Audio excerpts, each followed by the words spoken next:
In this video, I'm going to be painting an oil painting, a panoramic oil painting, based on reference photos that I took at a field near my home. I took a series of photos and then brought them into Photoshop to edit. I removed some of the background buildings, added some trees, and also added that road that you see coming into the foreground. Next, I made a charcoal sketch based on my edited photograph, and I'll be using both for reference as I paint. I'll be painting on a cradle that is 48 inches wide by 12 inches high. I coated it with a couple coats of gesso and then painted a transparent red oxide acrylic over it. I used masking tape to mask below the horizon line. That way I don't have to worry about getting paint down there. What I'm doing here is putting in an initial sketch. I use water-mixable oils, and these I can mix with water. I thin it out pretty thin, and that allows me to put in a light touch, fairly transparent, and something that dries pretty quick as well. I'm using burnt umber paint to do this.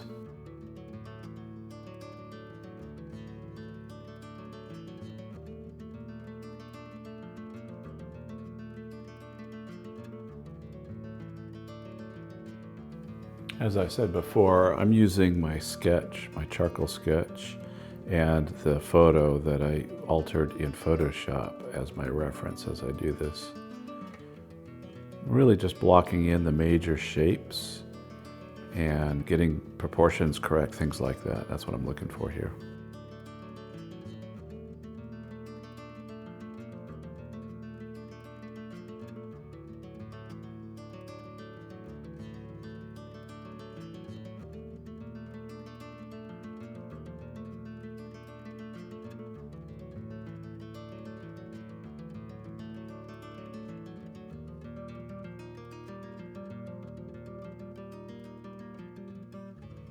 Some of this I'm not going to completely mix because I like loading my brush with multiple colors. I'm going to grab some of this, a little bit of this.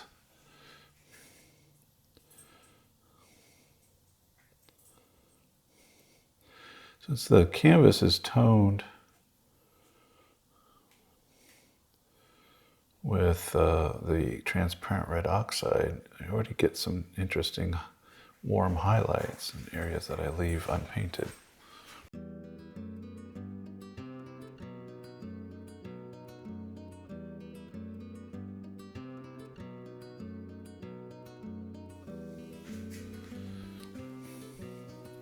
What I'm thinking about here are the shadows.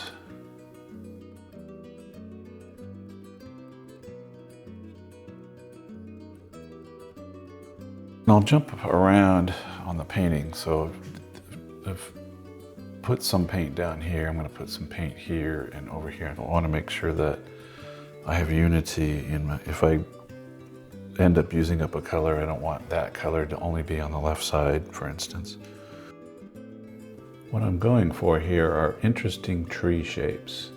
I concentrate on the edges, not so much what's happening in the middle. I'll deal with that later.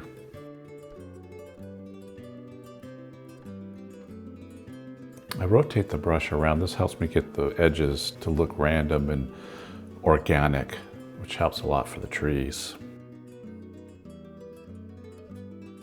When I'm putting paint down, I tend to generally not waste a lot of time. I'll put it down and leave it alone. While painting trees or clouds or anything organic, I tend to like to put a brush stroke down and leave it and not go back into it unless I'm changing a color or maybe fixing an edge. But for the most part, I like to just leave it alone.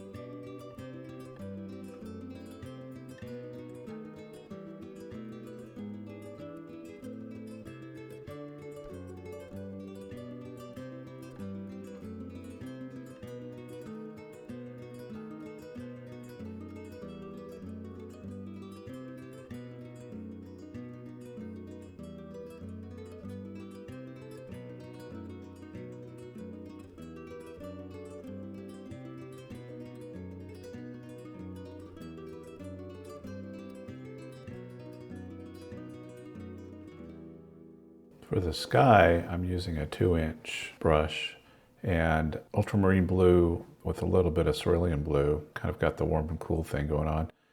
And then I'll come in with some yellow ochre towards the end, more on the horizon line. But my main goal here is just to block in a lot of the sky, just to get rid of some of that red canvas. I'm also using titanium white. I'm blocking in the large areas with the 2-inch brush, and then I'll have to cut in around the trees and horizon with a smaller brush later.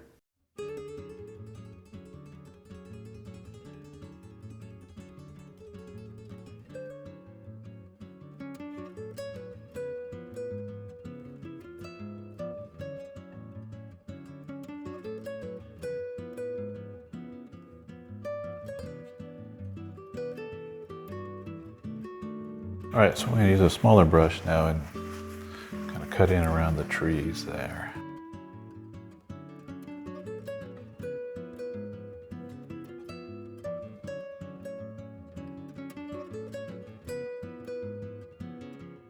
Gotta be careful with the sky holes to not make a face.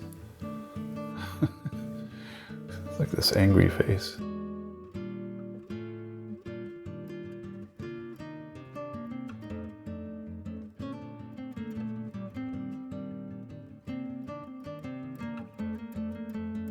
This is the more tedious part of the whole process, but nevertheless, it needs to be handled with care.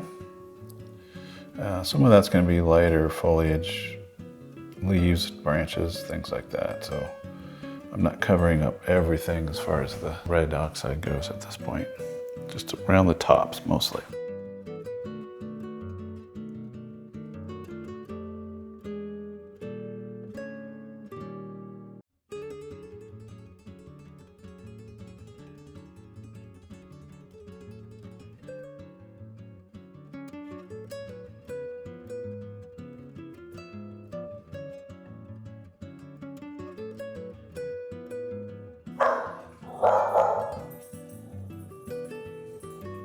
That's Penny the dog. Penny the studio dog. I think she heard my wife coming home and wants to announce it to the world.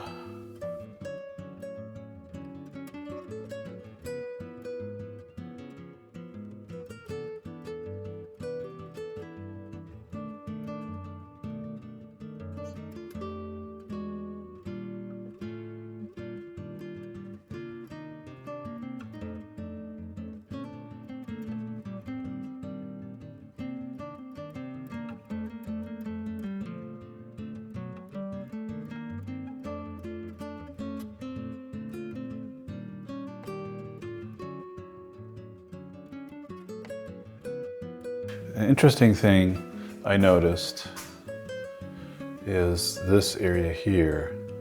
I left the transparent red oxide uncovered with the sky here, thinking I'm going to come back in with a lighter foliage and put it there. Now I'm looking at it thinking it's kind of like a hillside, adds another element to the painting. The hillside's not there in the reference, but that doesn't mean anything. I'm going to put a hillside to it. So I think what I'll do is the same tones and colors in the foreground, but then add a little hill. So we'll see how that looks. If it doesn't work, then it gets covered up with a tree. I'm always open to letting the painting speak to me, not being so rigid about what I'm doing that when I see something like that, I think I have to cover it because that's what's there. Well, not necessarily. If it helps the painting, if it makes it a better painting, then by all means, go for it.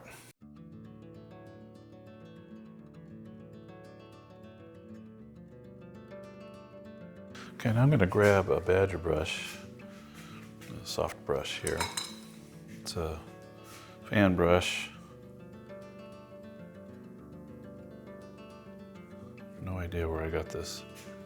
I'll use that to soften some areas, not everywhere. Thing is, when you're doing this with a badger hairbrush, is to constantly wipe it off so you're not spreading paint around.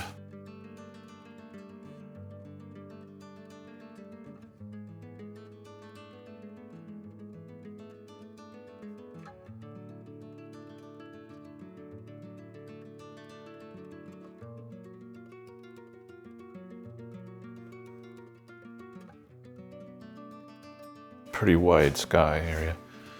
Needs to have areas of excitement and motion and movement, like up in here, maybe here. Then also areas to rest, and that's what this area is. This is kind of like the resting area. And then you get back into more excitement over on this side.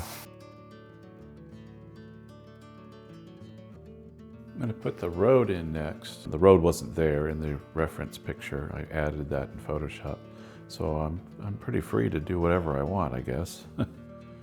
The colors are going to vary between warm and cool, and I'm also going to add in some highlights, maybe a puddle or some sort of reflection.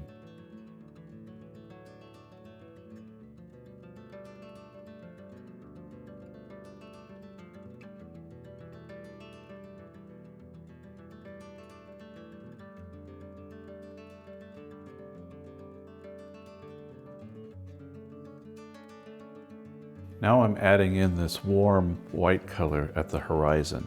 So this is yellow ochre with a lot of titanium white. That way it adds a little bit of atmosphere to the horizon.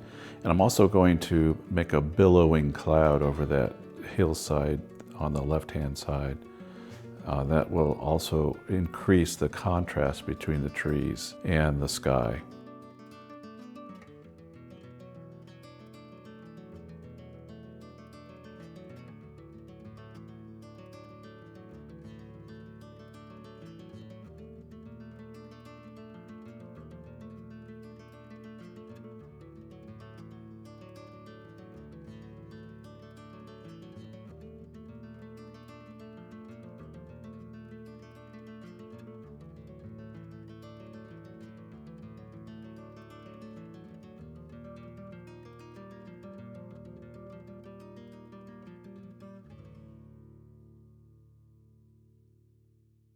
Now I'm adding in that bright roof of this shed or barn or whatever this thing is in the background. This is something I added. It wasn't there in the original photo. But it's another excuse to put something that's high contrast. I've got that bright roof, which I'll come in later and put some rusts on the top part of it. And then we've got that contrast between the dark trees and that white roof.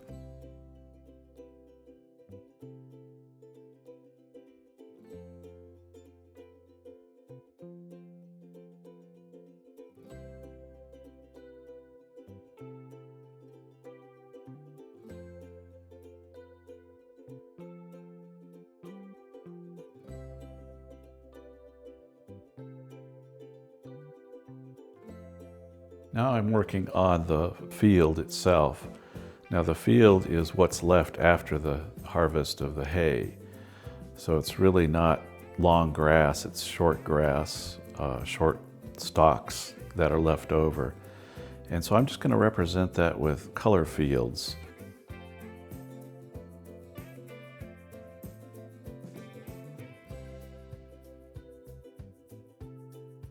And right now I'm just cutting in around the hay bales. I'll come back in later and deal with those.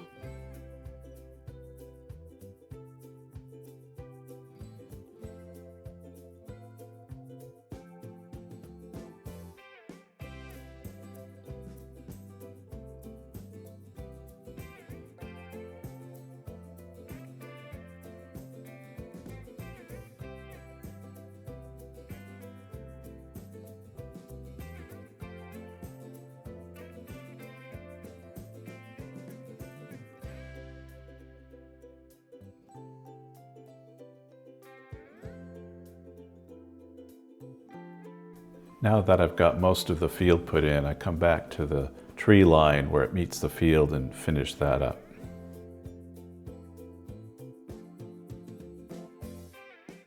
I really just used my references for the trees just to place the shapes, the size and location. The trees themselves, the highlights, and what's happening in the middle is just something that I'm taking on myself. I'm not even really referring back to the photo or my sketch for that.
Okay, now we're going to work on the bales of hay, the rolls, foreground subject. So to do that, I'm going to need more of the hay color, which is some yellow ochre, some white, and I'm going to warm it up with a little bit of orange, make it kind of a golden color. I begin by putting in some of the shadows and darker areas of the bales first.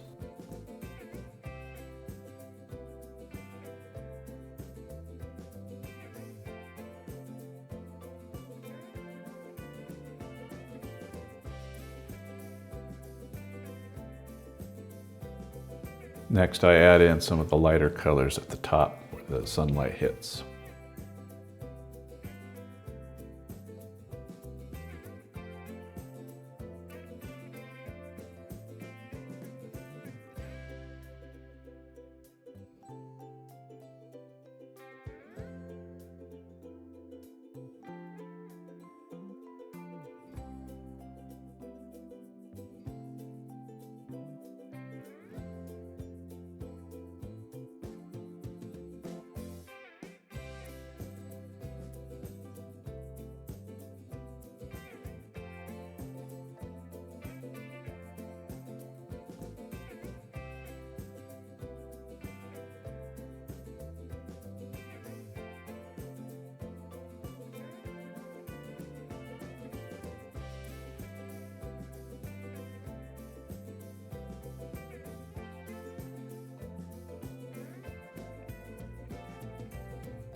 Anything where you have multiples of the same thing, anyone who sees that says that's a roll of hay, and then the others will fall into place.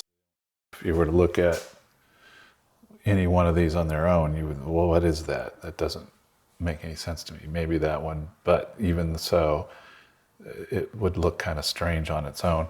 But in context with the one that's painted with more detail and more descriptive brush strokes, things like that, then these all fall into place and say, oh, okay, that's more of the same in context with what's happening in the picture.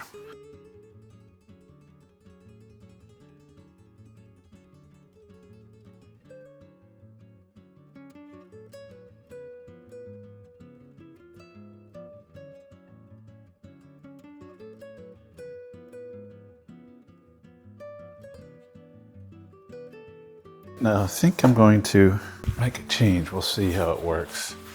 But this guy right here, I think what I'm going to do is make it bigger and make it more facing the end of it like this, facing out. Because I really don't like the way it looks here. So let's get some paper towel and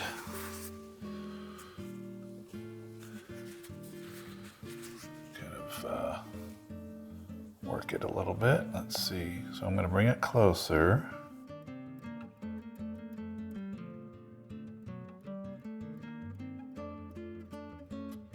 Let's make it a little bit more interesting to look at.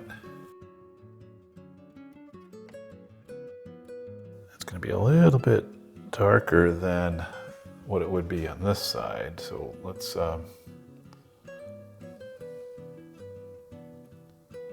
start with it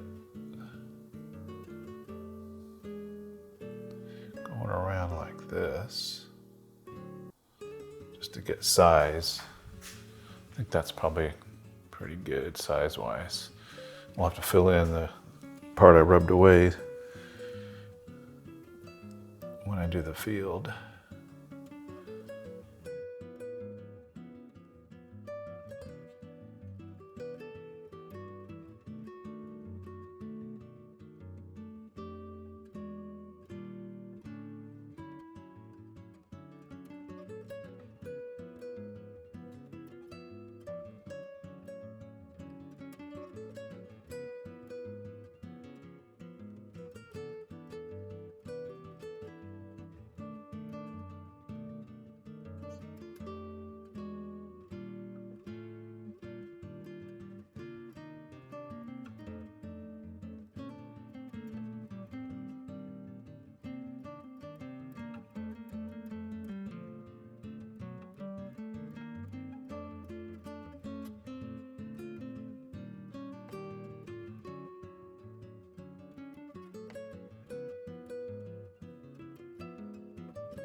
To finish up the painting, I'm going to add some small details and refinements.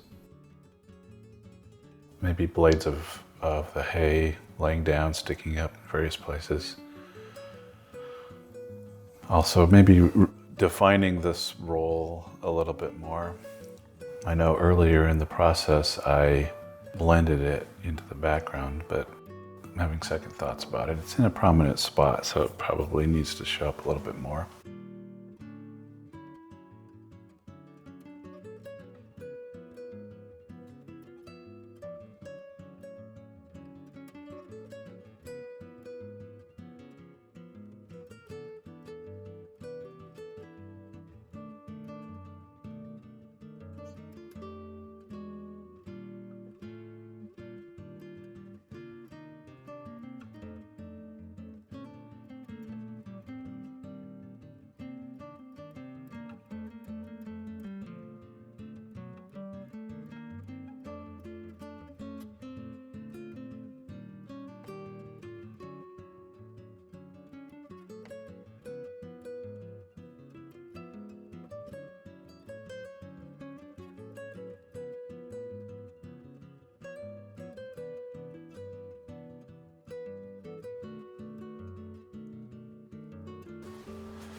Well, I'm going to call this one done. If this is content you like, please like and subscribe. See you next time.